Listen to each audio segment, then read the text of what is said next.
It's now 1942. Put that in your mind and start to think about the Japanese had just bombed Pearl Harbor. The world's about ready to change. Factories were going to move from making automobiles and car parts. They were now going to make nothing but aircraft, tanks, armament, weaponry, and everything else that it took to make and defend us.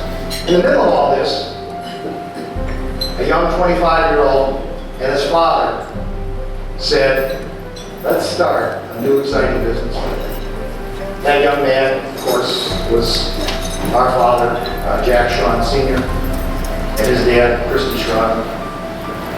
So they had that vision 75 years ago to start this thing called Jergens.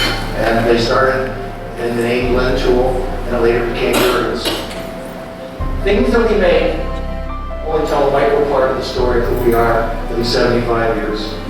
Because who we are the people. The thousands of people who have worked here at this organization and made a contribution and laid the foundation for all of us.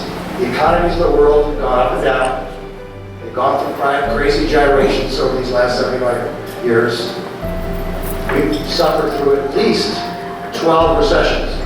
For those of you who remember the Great Recession of about 6 or 8 years ago, multiply that times tenfold, and now you have an experience of what those 75 years meant. My thank you is to you. I appreciate you listening to my few comments and taking you down this path, because the future looks every bit as bright in the future as it has for these last 75 years. I'm glad that everybody here in this room is part of the Jergens family.